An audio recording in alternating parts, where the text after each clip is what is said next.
In the recent wars in Iraq, Britain's Special Air Service Regiment went back to its roots, deep behind enemy lines, gathering intelligence, searching for enemy weapons, neutralizing enemy airfields. It was the same job demanded of the very first SAS troops in World War II, deep in the desert of North Africa. SAS founder David Stirling was a brilliant strategic thinker, as well as a charismatic leader. David's great triumph over the Germans, the fact that he was always one jump ahead. That's why we changed our tactics of going in with the jeeps and multi-machine guns, which we did in the latter stages, but still crippling a lot of aircraft, which was very valuable to our effort.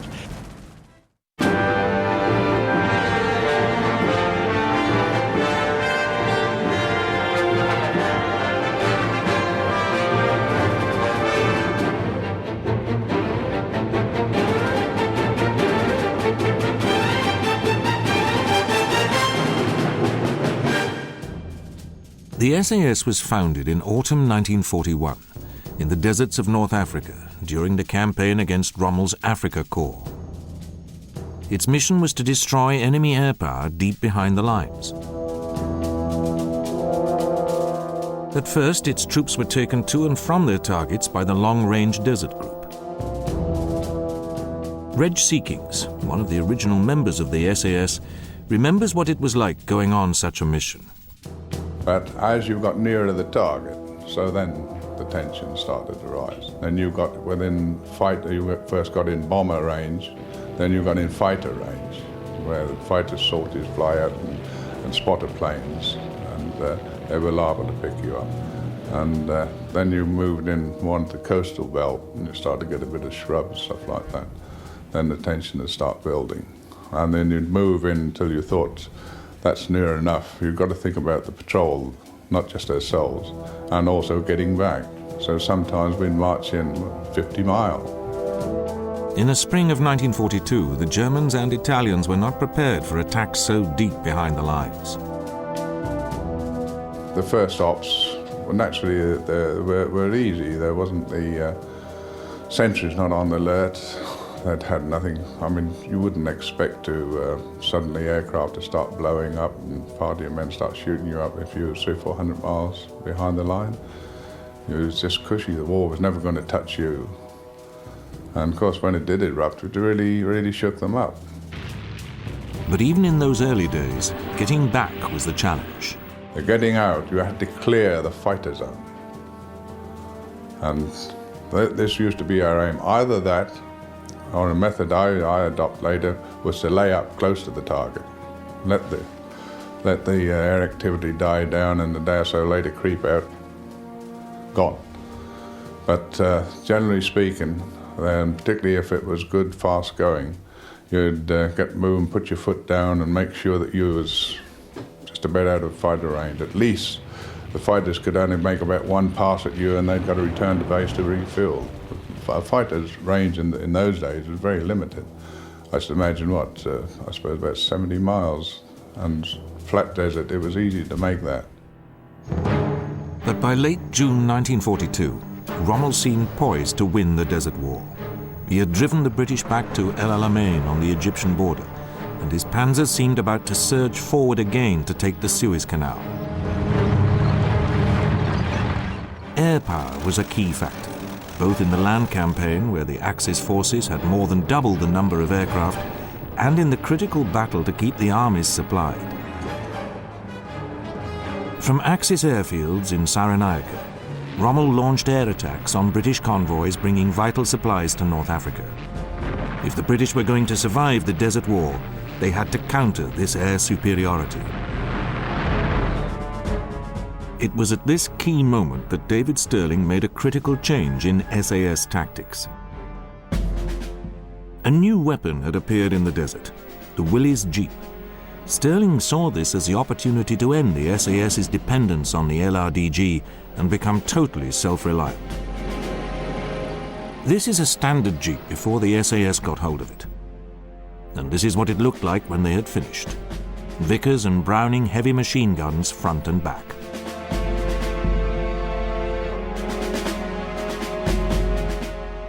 packed with fuel, water, tools, ammunition, and explosives.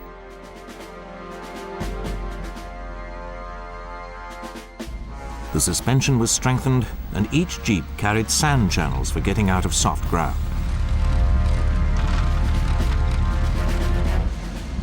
The SAS had to be expert drivers, mechanics, and navigators.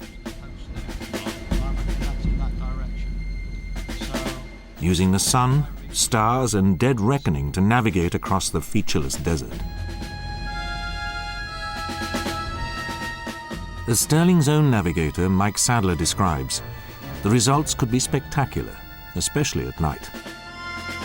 We had a long journey to get up to the neighborhood of the airfield, and we had to stop something like, I suppose, 20 miles short of it in order to get an astronomical fix. So we knew exactly where we were in relation to it, so that the last, I suppose, 20 miles would be made on distance and bearing. And we stopped for a fix in the evening, in the dark, and then drove on up to, stopping from time to time, and David would come and say, "Where are we?" And I would give him an idea, and he thought that we should be there. I think he basically felt that we should have arrived. So at the last occasion he came to ask me where it was. I said, "I think it should be about a mile ahead." And just at that moment, they switched on the landing lights and they stretched right across the front of us, just about a mile ahead, I should think. And that was a very exciting moment. It really gave one quite a boost. But the very aircraft they were hunting could prove their deadliest enemies. One of the great worries that we had in these situations was that we get pinned down by aircraft, and that a land patrol would come along, and so one would be between the devil and the deep blue sea. So our technique on this occasion and many others was to camouflage the vehicles as well as we could, really well. I mean, you could dig a jeep down into the sand so that it was almost flat, through hardly any shadow, and put a nets on over it. And then we would get away to a decent distance of 50 yards or so and sit beside a bush or something of this kind and pray for the evening.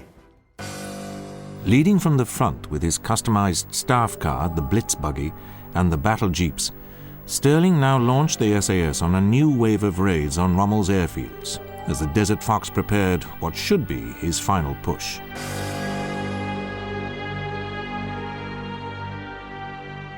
They drove deep behind enemy lines, but at this point in the war, they were still making the final approaches on foot. 50 Axis aircraft were destroyed in this way before Stirling came up with another addition to his tactics.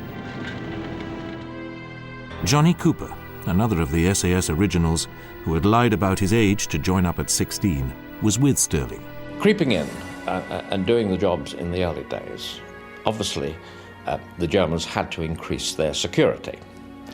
Well, to begin with, they started putting one man on every plane or three men on every plane, and then, of course, they started putting certain wire barriers around the outside and putting defences. So David's great triumph over the Germans is the fact that he was always one jump ahead.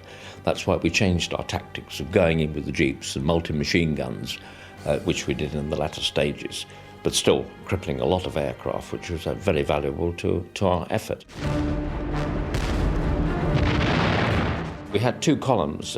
Paddy Mayne was on one side, and we had George Jellicoe on the other. And there was sort of 6 jeeps on either side, and we were in the centre. At Bagouche, Stirling and Paddy Mayne led the attack, shooting up aircraft on the ground from their jeeps.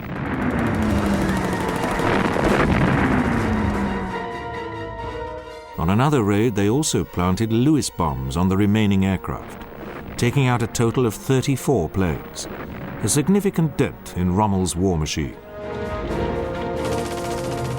At Sidi Hanesh, Stirling took in 14 jeeps in 2 columns led by George Jellicoe and Paddy Mayne. They shot up 40 Ju-52 transport planes on the ground.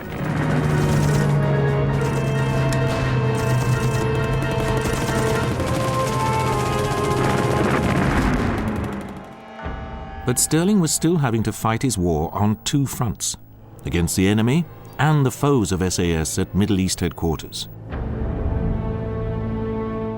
The pressure was taking its toll.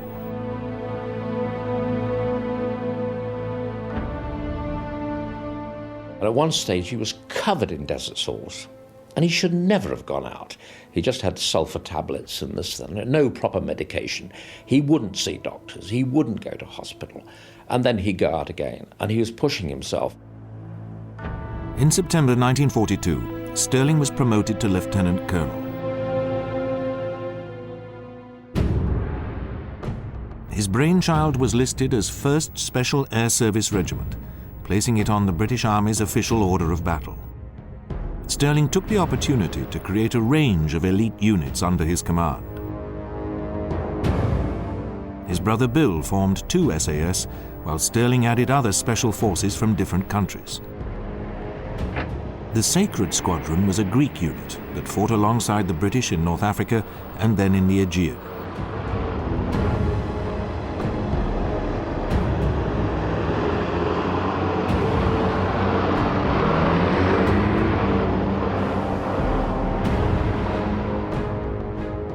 The Free French SAS made up a full squadron. They went on to help with the liberation of their country. The SBS, the Special Boat Section, were an amphibious unit that also went on the offensive in the Aegean. It was the SBS which fought off an attempt by the Germans to capture the island of Symi.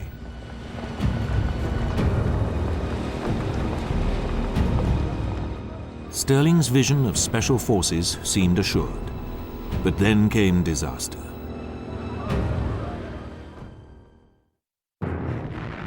October 1942. The Battle of El Alamein saw the beginning of the end for the Germans and Italians in North Africa.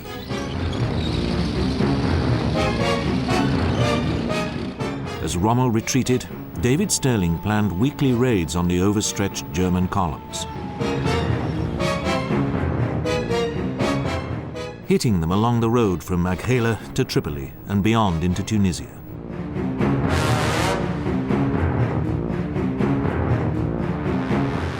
On the 8th of November, the Allies launched a second front with the torch landings in Morocco and Algeria, more than 1,000 miles in Rommel's rear.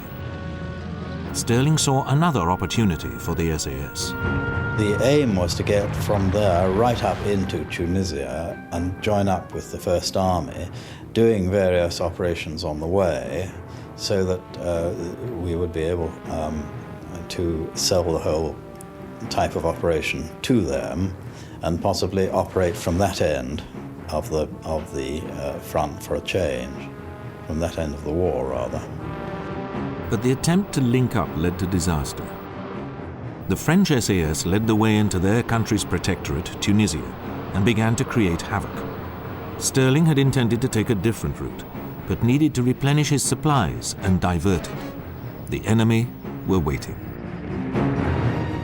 On the night of the 24th, 25th of January 1943, David Stirling, founder of the SAS, was captured.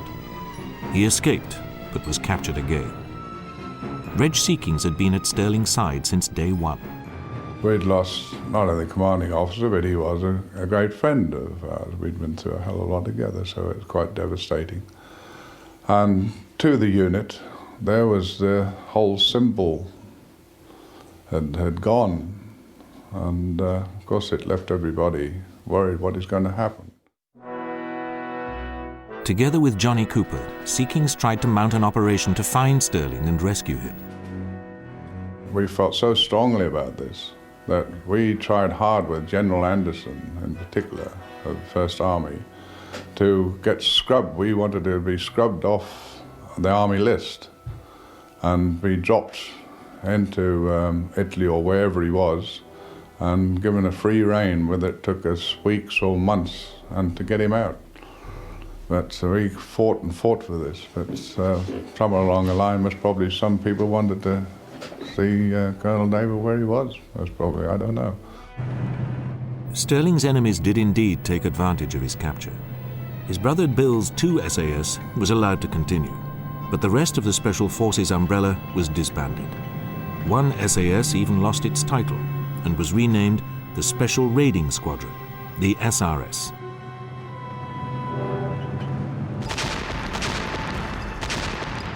With the war won in North Africa, Allied attention now turned to the invasion of Sicily and mainland Italy.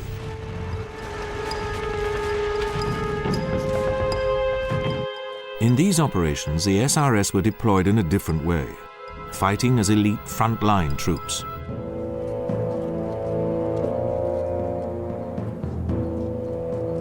We wasn't being used in like what had become the SAS thing in a small party, but it was being used in a commando role, shock troops, where the line is weak.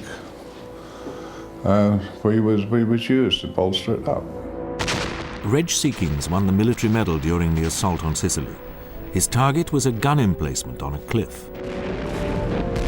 As I say, we took the alternate route and we pushed through another stick, went directly in onto the target. That's one thing, we was a bit late. And we came up against a minefield and wire, and Sergeant Terry and myself went through, cut a hole and passed all our men through, and we came under fire during the process of doing this. And so I went through and we attacked this pillbox. And then we took the command post, and it was my section again that done that. And we went in, that's the only time I know that we ever used bayonets. In October 1943, Paddy Mayne took the SRS in to capture the Italian Adriatic port of Termoli. Termoli was terrible. It was one of the worst times of the unit, actually. We landed, we was late in landing. The Navy had cocked it up, and it was late getting ashore. Once ashore, the SRS assaulted a group of German troops near a farmhouse. But they got a terrible surprise. And then we found out that it was the German 1st Parachute Division, the people from Crete, with their Cretan armbands. And it finished up, we had all morning fighting them. It was one of their company command posts at this farmhouse. And we had quite a battle there.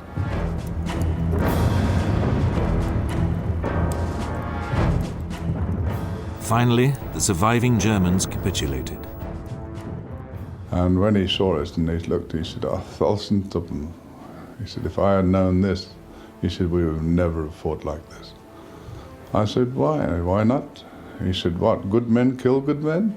He said, "You kill the panzer people, the tank people, the infantry, but," he said, "you don't kill each other." He said, "If we'd had only known," he said, "I told my men, this is strange, I've never met men who fight so hard as these people." Exhausted, Seekings and his men rested for a while. Then tragedy struck. German artillery opened up and rained shells down on the town. The first salvo started to come over, and well, I didn't hear it. When it hits you, you never hear. And the next thing crashed, a God almighty crash and explosion. And it landed right in the middle of us, just a foot or so behind me, actually. A German shell ignited grenades in one of the SRS trucks. 22 men were killed. Oh, it's shattering, because these were the first men I'd actually commanded. You know, when I say commanded, I was a senior sergeant, and first time I'd always been working with John and Sterling, you know, in small parties, and never had any men really of my own. We had them, but we never saw them.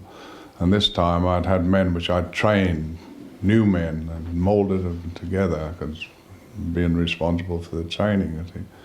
And so you had a real rapport with them, and they were good. They were more than, had become more than, when you've gone through, it'd been a long campaign too, all the way out there. And they'd become more than just your men. They were your friends, your pals, you know. The German assault was ferocious. Sea Kings with Paddy Mayne and their men hung on grimly in Termoli.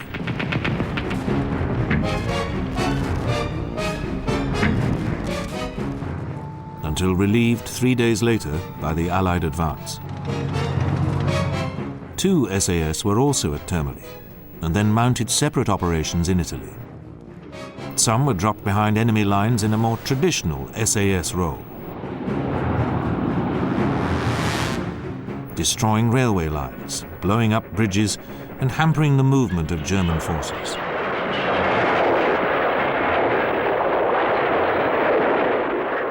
Seaborne raids, sometimes by submarine, added to the confusion.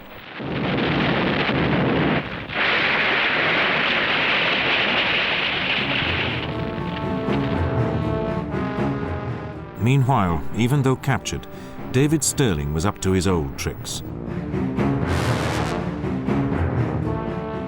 Held in a series of prisoner of war camps, he escaped 4 times.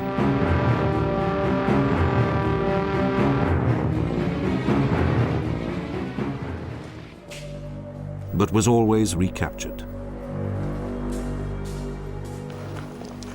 He also used his SAS skills to organize mass breakouts, not just to get men back to Britain, but to set up and support SAS-style resistance movements in Europe. Yeah, it was necessary, as we had about 65 going out, to plan it, the escape carefully, because we were going to use a third of the escapees to help strengthen up the partisans in Bohemia and Czechoslovakia as a whole. The other 2/3, one lot was going to try and make it back northwards or to Switzerland. The others were going south. But we therefore had to have 3 parties out to do reconnaissance in those 3 areas. And so we had to have 3 escapes in addition to the main one, all of which were successful. And we would have had a lot of information returned to us had not the Germans decided to move us to Brunswick, I think, yes, near Brunswick. Stirling ended his war in the notorious Colditz Castle, where he continued trying to make contact with local German resistance movements. After their bitter frontline fighting, the SRS and 2 SAS were withdrawn to Britain. There, at the beginning of 1944, the SRS was given back its former status as 1 SAS, and together with 2 SAS, incorporated into the Airborne Corps. Their new mission was simple: to prepare for their next great challenge, D-Day.